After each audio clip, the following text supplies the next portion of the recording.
this is an iHeart podcast. Guaranteed human.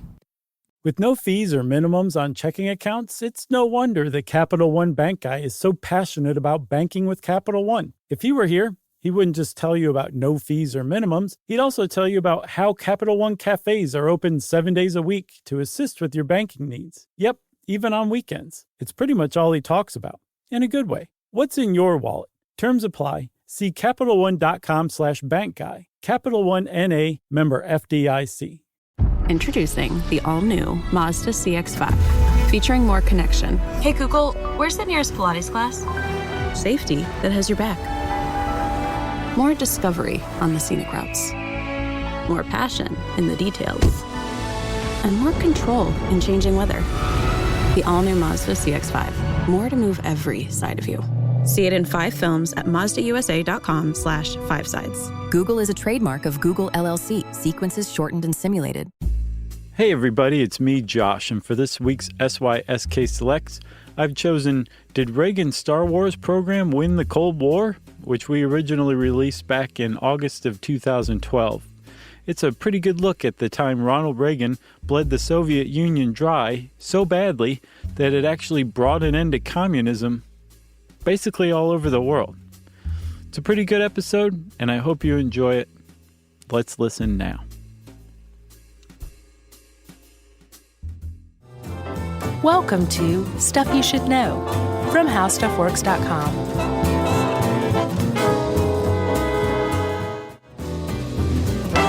Hey, and welcome to the podcast. I'm Josh Clark. There's Charles W. Chuckers Bryant sitting across from me. Hi.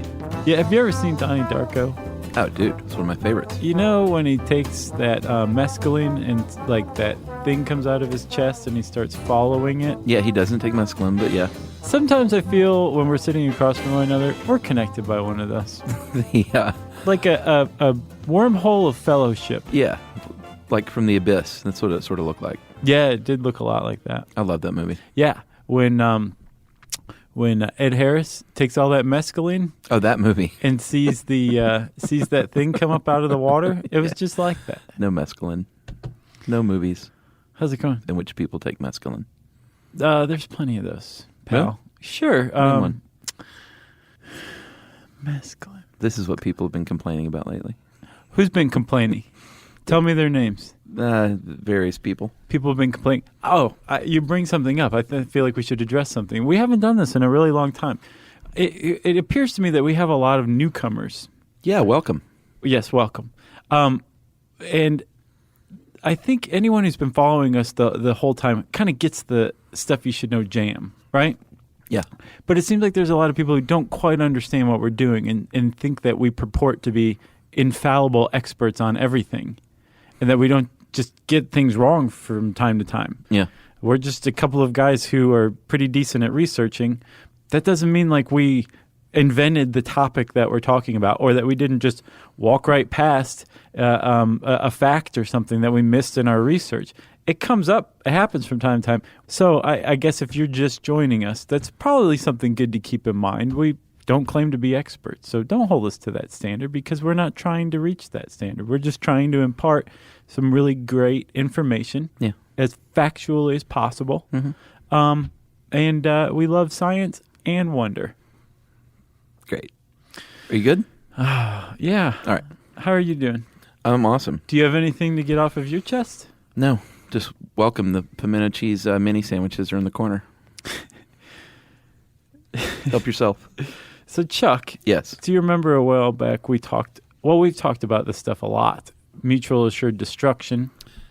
We did a podcast on that specifically, didn't we? We did. Yeah. We did one on who won the Cold War. Yeah. Did one on how to steal a nuclear bomb. Yeah. Like we've done. It's just this fascinating period of world history. Yeah. The Cold War. Agreed. Incredibly tense. Incredibly scary. And this is our history.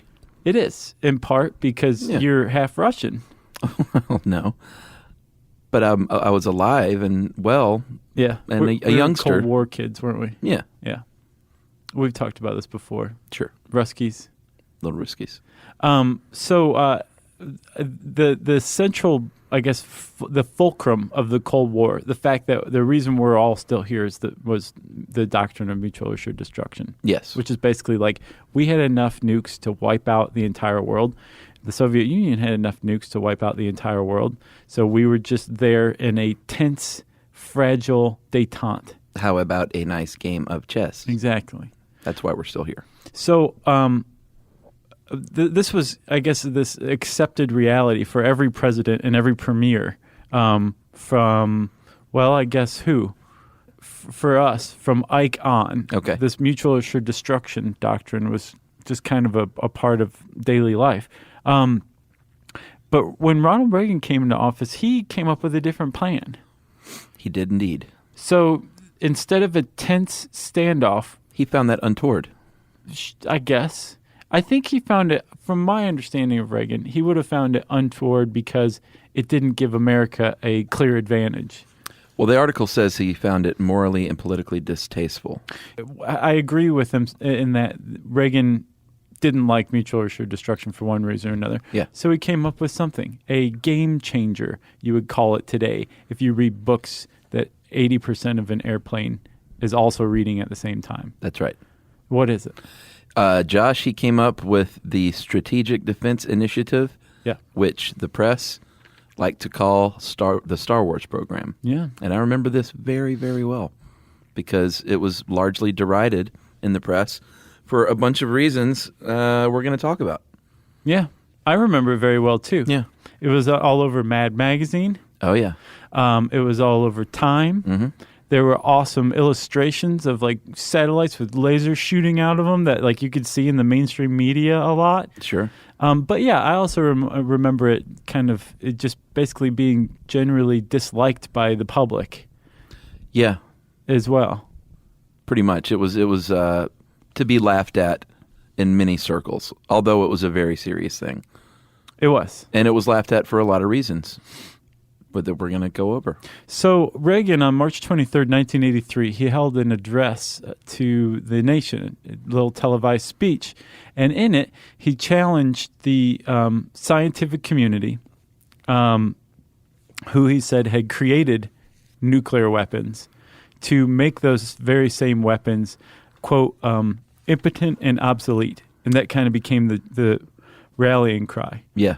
Like, let's make nukes impotent and obsolete. And the way you do that is to make it so that we have a missile defense system that can shoot down every single nuclear warhead that Russia has in its arsenal, all at once if need be. Yeah, after launch, that is. So, Right. like, if they launch their missiles, we can shoot them down in space. Yeah. And in Reagan's view, which, I can see his point at the time, there would not be any more need for he thought it would like neuter the Cold War in its tracks. Soviet Union thought that's not too cool. They thought niet. Right. Because a lot of people felt like it was going to escalate the arms race. The Soviets thought this just means you have a clear advantage over us. Sure. This doesn't neuter, like it neuters us. It doesn't neuter you. Right. And Reagan said as many times as the Soviets could stand to hear it, that this was strictly a missile defense system, Right. A net or a shield, if you will, that would only be used in the event that a Soviet nuclear launch was detected, right? But the Soviets were saying, or you could just shoot all of our missiles down and then launch a strike. Sure. A first strike where we would have no way to retaliate. So, yeah, this is totally unacceptable. And, yeah, the Russians rallied against it. But not just them.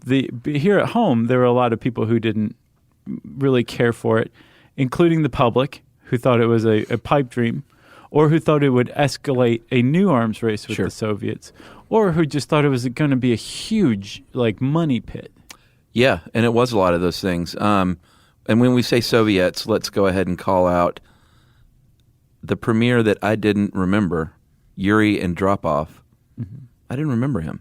I don't remember him either. And I looked him up. He was only, it seems like there was a lot of premiers there for a while that like died shortly died? thereafter. Yeah. I think he was in like less than a year and a half. Sounds like the KGB had something to do with it. And vodka. Oh, yeah.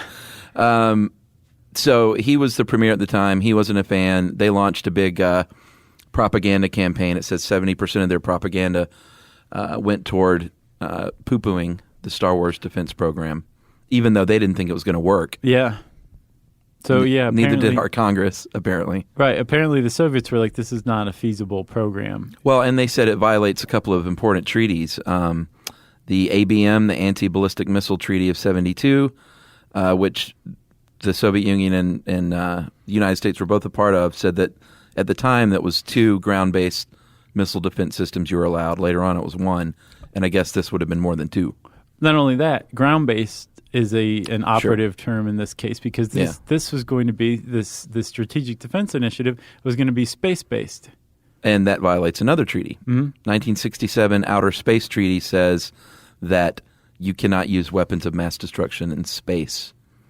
And that's pretty much what was going on, or that was what was planned. Right. So, all right. So that's why they don't like it. Right. Why? And Congress didn't like it. Congress didn't like it either. Most people in Congress, they apparently the Missile Defense Agency attributes coining the term Star Wars to describe the Strategic Defense Initiative, to mock it, really. Yeah. To Ted Kennedy in an interview in the Washington Post, like almost right after Reagan announced the Strategic Defense Initiative. And Reagan spent the rest of the time he was in office trying to simultaneously get this pushed through and to get everyone to stop calling it Star Wars.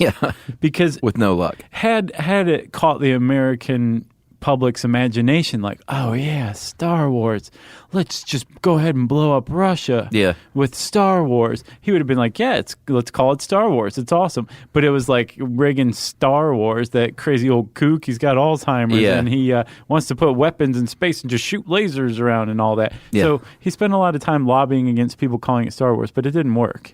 No, he tried to go by the name Strategic Defense Initiative, and you know how the press is. Once they get a hold of something, it's all over. He was probably even willing to allow it to be called the SDI. I'll bet he was even like, I bet he'd be down with that. Just call it SDI.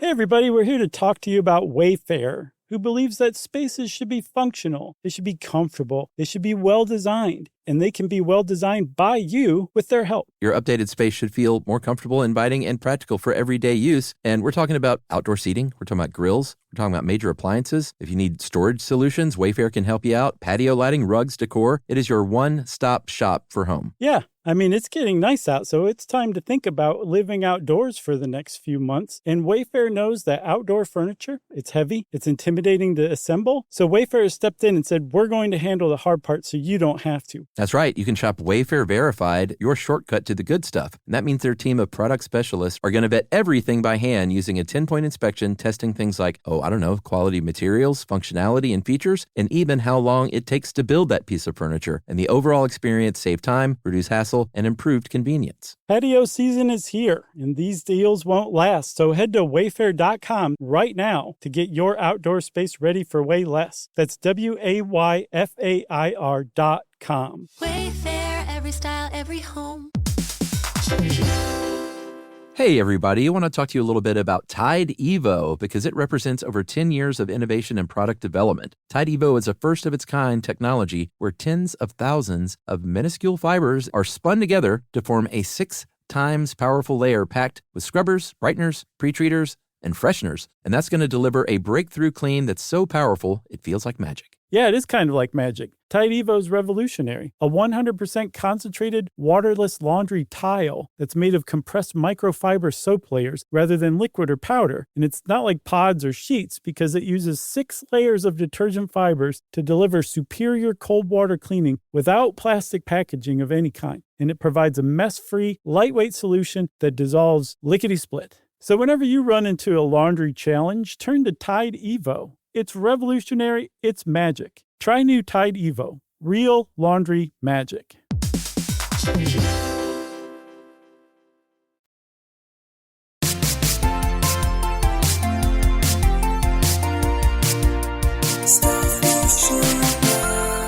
So Europe wasn't all in favor. The Allies, they had some concerns about the balance of power and how this would affect it, obviously. And like you said, Congress, not everyone was against it, but they had some major issues, largely, A, the cost, and B, is it even possible? Like, are we just pipe dreaming here on these lasers? Right. And they were kind of right. Well, at the time they were. So in Reagan's defense, he said from the outset, like, this can take years, decades. Sure. This is not going to be an overnight thing. Yeah, and he also said we're going to test a lot of different stuff. Right. He was well aware the technology didn't exist. Yeah. Or if it did exist, it was like a glimmer in some national laboratory scientist's eyes. Sure. And it was just in the nascent stages. So from the outset, he commissioned some reports, and the one that kind of got picked up was the Fletcher report. And the Fletcher report basically said, here are 8 things you need to build the Strategic Defense Initiative. Everything from sensors that can detect when an intercontinental ballistic missile launch is launched. Yeah, because they don't phone you up and say we've launched our missiles. Right, and you need to make sure that they're accurate and it's not going to be like a war games thing where it's like whatever. You also need to come up with some incredible guided missile systems. Just this, like, I think there were like 8 different aspects that basically either needed to be created or needed to be refined to the point where they might as well be created from scratch. Right. And Reagan said, do this.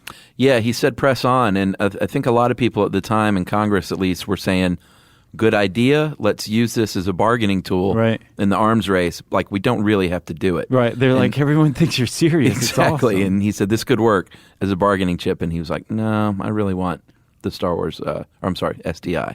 Right. In effect. So apparently Gorbachev got Reagan to meet him for arms limitations talks in Iceland in October of 1986. Oh, yeah? And Reagan went, and they had this great talk, and like basically Gorbachev was like, let's end mutual assured destruction. Let's basically get rid of our arsenals. And the Soviets were just throwing like bone after bone under the table, and Reagan just can't believe his luck. And then all of a sudden, Gorbachev at the end is like, okay, so we'll go ahead and sign off on this, but all of this is contingent that you give up Star Wars. Right. And Reagan stood up and left. Really? He left. Yeah, which is kind of like, that's a little crazy maybe, but that's the level of commitment he apparently had to Star Wars. Well, yeah, not too long after, the Soviet says, well, you know what? We got to do something. We can't build a Star Wars, and it's actually a pretty good idea. They said we can, well, at least they thought they could, undertake what they called the Polyus skiff, which was, we'll invent a network of weapons to destroy your Star Wars machine. Right. Which was, hey, that's pretty good thinking. But they didn't have the funding, and it was not very successful either. No, they didn't. And that leads us to a point, if I may skip around a little, Chuck. Sure. But history has kind of vindicated Reagan in one way. Like his Star Wars program didn't go anywhere, but it wasn't given very much time. Right. And the reason why is because the fall of the Soviet Union happened. Yeah. Within less than a decade after he announced the Star Wars initiative, the program, the Soviet Union fell, collapsed entirely.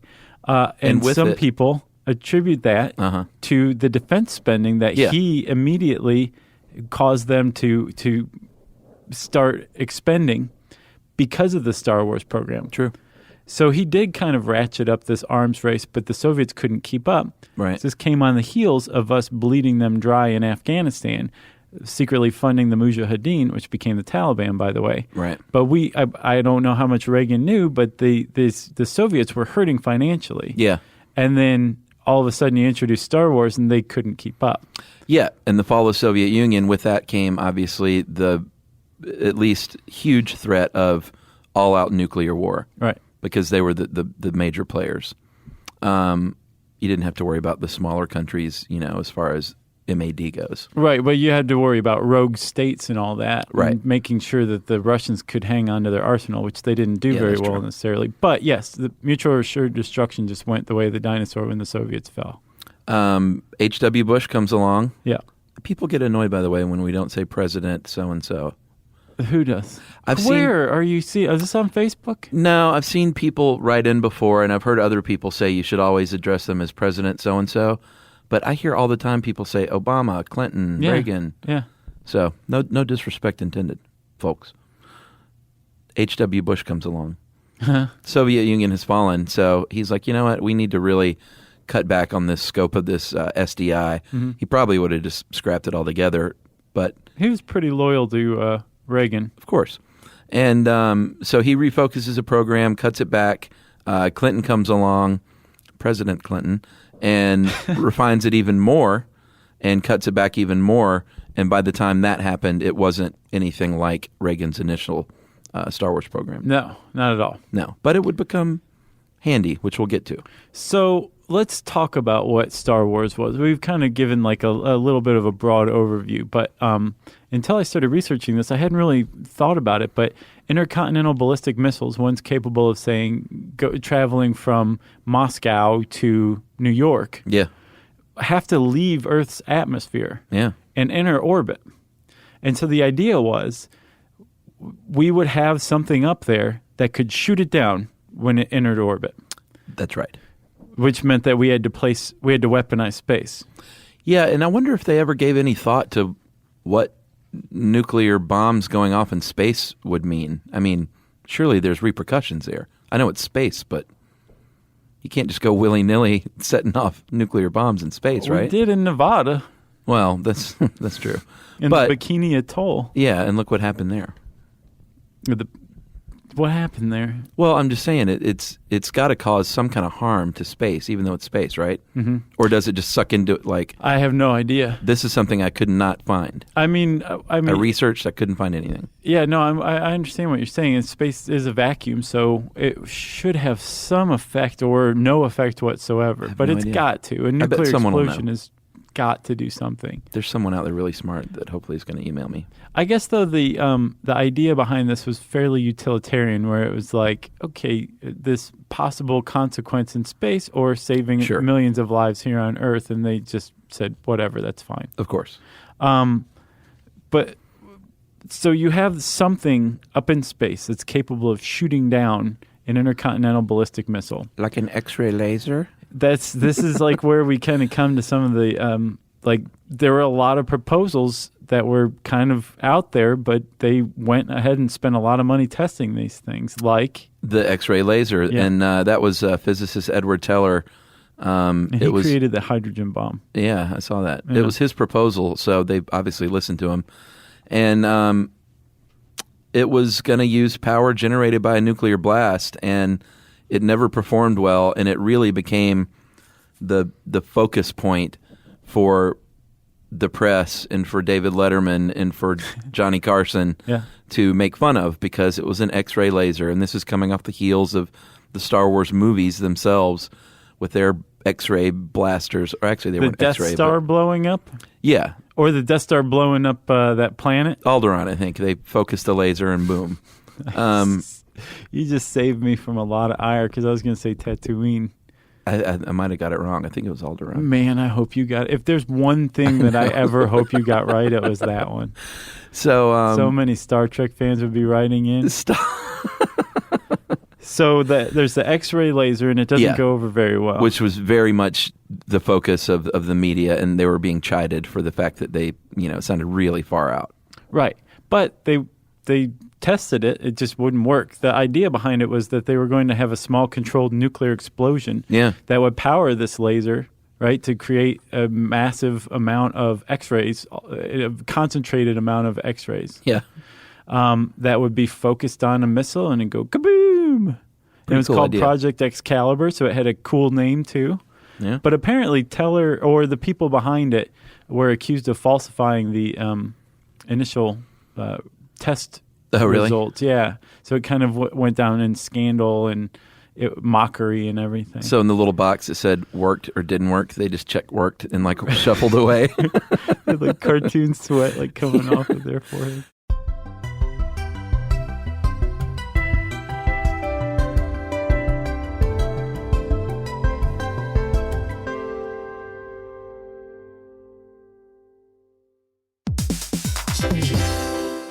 Hey, everybody. I want to talk to you a little bit about Tide Evo because it represents over 10 years of innovation and product development. Tide Evo is a first-of-its-kind technology where tens of thousands of minuscule fibers are spun together to form a 6 times powerful layer packed with scrubbers, brighteners, pre-treaters, and fresheners. And that's going to deliver a breakthrough clean that's so powerful it feels like magic. Yeah, it is kind of like magic. Tide Evo is revolutionary. A 100% concentrated, waterless laundry tile that's made of compressed microfiber soap layers rather than liquid or powder. And it's not like pods or sheets because it uses 6 layers of detergent fibers to deliver superior cold water cleaning without plastic packaging of any kind. And it provides a mess-free, lightweight solution that dissolves lickety-split. So whenever you run into a laundry challenge, turn to Tide Evo. It's revolutionary. It's magic. Try new Tide Evo. Real laundry magic.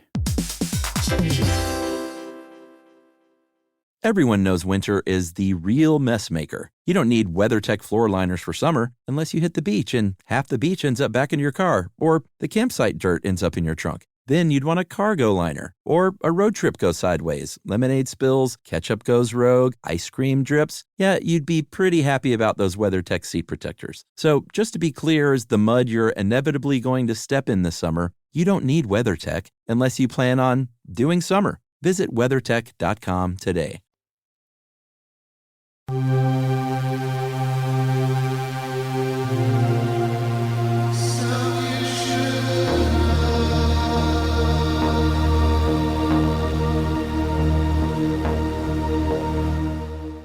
So some of the other ideas that they tried and spent billions of dollars trying, kinetic warheads. Mm-hmm. Apparently they would collide in orbit. Yeah, it's like shooting a missile at another missile. Yeah. And that one actually was like the big dog on the block for a while at first in the early stages of Star Wars because they figured out that you could have this thing, like basically a satellite-based garage with like 10 missiles in it. And you just have it floating up there and it'd shoot at a missile, and one came up and it was a good idea. They're like, we can actually do that. Like, I think we can do this. Yeah. The problem is somebody pointed out that all the Russians had to do is shoot a missile at your garage. And for their one missile, they took out 10. Yeah. So people said, okay, let's get back to it. And they started exploring other ones. It's like bringing a knife to a gunfight. It's like bringing a missile to a multi-missile fight. No. I don't think that analogy works at all, actually. No. I think it's like a sitting duck. Okay.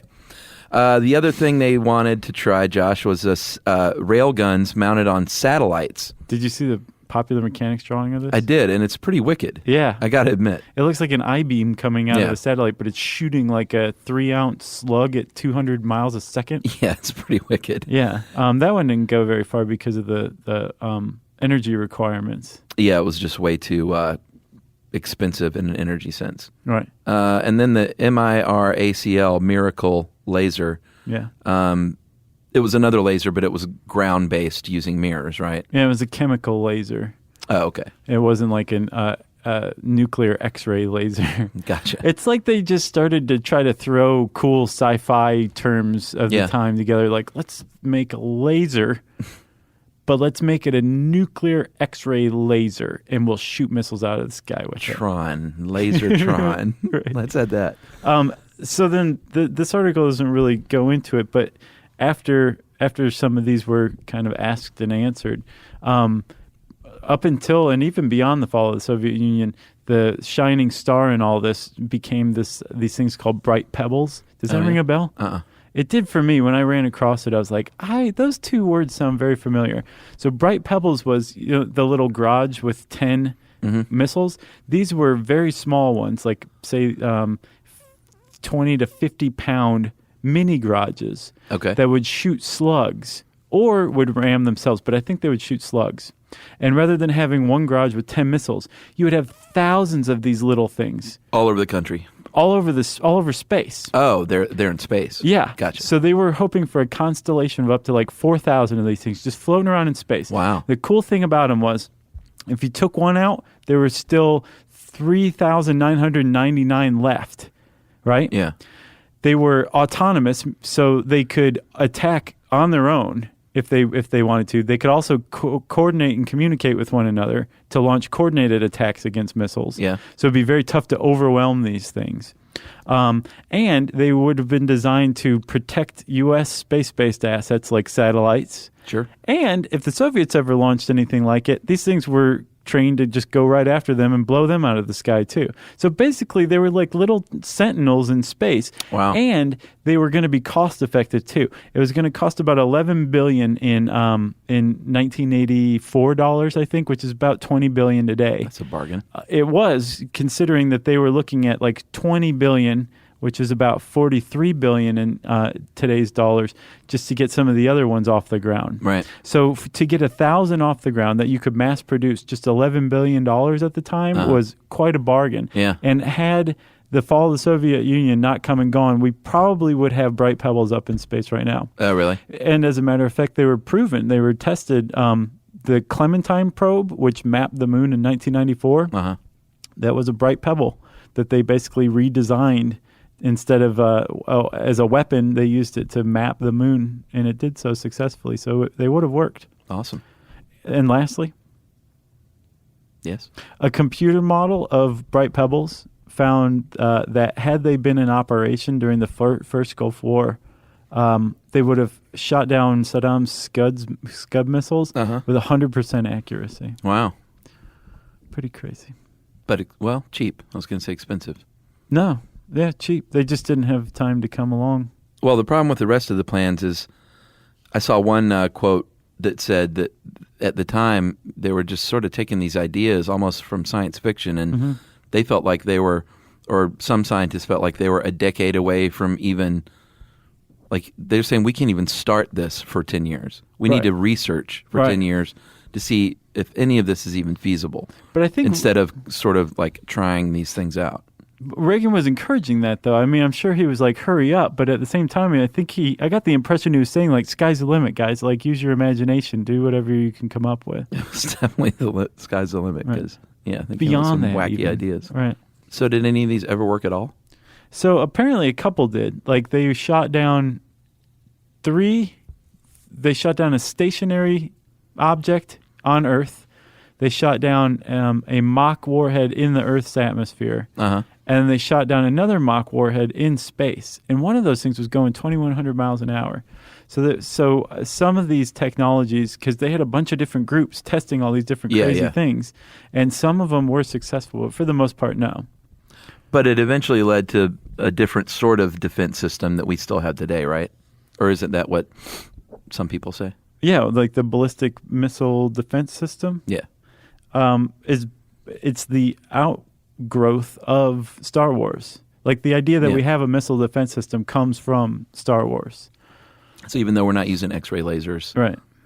A lot of people say it had some benefit in the end after all. Yeah, because we're using sensors, those same sensors. Like a lot of the research that was not like X-ray lasers, but still had practical applications. Yeah, we're still doing today. And apparently, in Pearl Harbor last month, a missile shot down another missile. Really? Over the Pacific successfully. As a test? Yeah. I was like, somebody's attacking Pearl Harbor again? Oh, you don't really want... They figured the American public doesn't want to hear this. But yeah, the Chinese shot a missile at us, and we shot it down, so everything's cool. That was close. So I guess that's about it, huh? Yeah. That's all I got. Okay. So if you want to learn more about Star Wars, I think it'd bring up a bunch of crazy stuff if you type Star Wars in the search bar at How Stuff Works. Like the one-man Star Wars. Star Wars one-man show? Yeah. Yeah, that's pretty good. Landau, Dr. Pepper, Calrissian. Remember that one? I do. Yeah. There's a lot of stuff. Just type Star Wars in the search bar at howstuffworks.com. And I said that, which means it's time for listener mail. Josh, in lieu of listener mail, we're going to do a little Facebook question stuff that we like to do from time to time. And this is happening live, which is pretty exciting. That is scary. Because I didn't have listener mail ready, and this was a good thing to do. So let's just look through some of these, and you let me know what you want to read. Okay. Our friend Kubi, Don Kubi, says, is there a particular side of the recording booth that you each always sit on? The answer to that is yes. I guess if you were facing from here, Josh sits on the right, I sit on the left. But you really come in from the other side, so Josh sits on the far side, and I sit on the near side. Yeah. That's the best way to say it. That's very well put. Yeah, and I think all the podcasters probably, no one ever sits in a different seat. That'd be really weird. Yeah, I'm sure everybody sits in their same seat Like every if I time. sat over there, that'd be disconcerting. You'd have to be a like bona fide nihilist to do that. That would just be odd. I've got one from Jerome Hansen. I would say Jerome, right? Yeah. Who is your favorite Marvel superhero? I guess I would say Punisher. I know he's not a superhero. He's just a straight up hero because he doesn't have any superpowers. Yeah. But he's definitely the comic I was into the most as a youngster. What about you? I'm going to go Spider-Man. Really? Yeah. Yeah. I identified with Peter Parker, not Spider-Man. Favorite band of all time? I feel like we've answered that. Many times. Okay. I'm going with Pavement still. Pixies still. Okay. I would like to know your opinion of Anne Margaret. That's from Brian Throckmorton. I think Anne Margaret, in her day, was one of the most smoking hot women on the planet. So my only familiarity with Anne Margaret was from the Flintstones when they had that character Anne Margrock. And she always seemed like she was on lithium. So I don't have a great opinion of Anne Margaret. Gotcha. Oh, this is good. William Bayer. If you were speed limit, what would you be and why? You know what I would be? What? I would be one of those special speed limits in state parks. It's like 5 miles an hour. Do you know that there's the parking garage here is 4.5? Is it really? Yeah. Yeah, that's what I would be then, 4.5 miles an hour. It's like they're showing off. Because just take your foot off and let the idol take you, man. That's where I'm at. What would you be? This is arguably the strangest question I've ever been asked. I would say 75. Okay. That's good. Okay. It's fast, but it's not super dangerous. I not even to read into it. That's what comes to mind. Okay, gotcha. You got one? Let's see. Lisa Teixeira asks us, what's our least favorite food? Lisa's a big regular, too. I'm glad you read that. I recognize the name. Hey there. What are you going with? Least favorite food would have to be... Oh, I was just talking to Yumi about this the other day. It's like one thing I really don't like, and I can't remember it because I generally like everything. What's yours? Let me think about it. Probably mushrooms on anything. I'm just not a fan. Yeah. I know they say they don't have taste, but then I'm always like, well, then why are you putting it in something? They can virtually ruin a pizza? Yeah. Yeah. Oh, I've got it. Cream cheese. Ooh, Cream cheese with stuff in it. Like a cream cheese spread, a cream cheese ball, cream cheese on just about anything. Like if you have a plain bagel hot with cream cheese, that's fine. Just a regular cool plain with that. schmear and you're but good. Man, once you put like a garden style cream cheese with something else, bleh. Yeah, I don't like that stuff either. Okay. Matt Saylor, boxers or briefs? We've been asked that before. I'm a boxer guy. Katie Hart, favorite punchline to a joke? Those aren't pillows. I can't say any ones I know. You got any more on here? Why don't we do like 2 more? Let's see. Charlotte Jean asks, how do we take our coffee? I take mine black. I do too. So there you go. That's kind of boring. Got a lot of hair on the old chest from it. And you know, Jason Dominy from our friends at Backdorf and Brunson, the amazing coffee makers and roasters, which you should, not coffee makers, roasters. You should support them, by the way. He says, he gave me a personal tour of the thing in a Coffee 101, and he says, if you drink good coffee and it's roasted properly, you don't want sugar. Oh, yeah. Definitely don't want milk, but you definitely don't want sugar because he's like, it's really sweet. Yeah. He's like, coffee beans are exceptionally sweet. And when you roast it right, and he called it charbucks, which I thought was kind of funny. He said their stuff is just like bitter because they char it too much. Right. Because they get beans from all over the place. And when they do that, they want to make them all taste the same. Yeah. And the way to do that is to over roast. This our friend Rob Pointer was telling us that like there's he goes to a coffee place in L.A. where like they don't even have cream or sugar. Oh, really? Like they don't even offer it. If you want it, like they tell you to leave. Awesome. Yeah. When he made his coffee that day, it was great. Yeah. All right, so I think that's good enough for now. We'll hit this up on the next one. Oh, we will? Yeah. Okay, we'll be back, people. In the meantime, you can contact us at SYSK Podcast on Twitter. You can hit us up on Facebook.com, whether we have a question out or otherwise, at Facebook.com/Stuff You Should Know. And you can send us an email.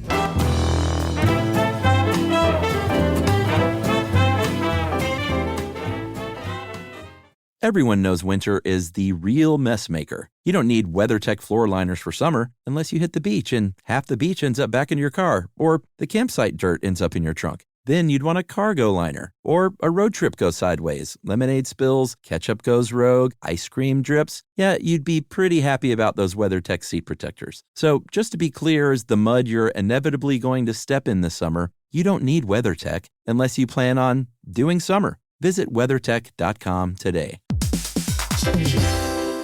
In Orlando, meetings reach another level thanks to a growing list of award-winning restaurants, a world-class convention center, a great hotel community, easy access through the airport, and, of course, the weather. That's right, Chuck. Andrew Moyes, VP of Fan Expo HQ, had this to say about Orlando. Often we will bring our entire team to Orlando for the event, and that includes our executive-level team members as well.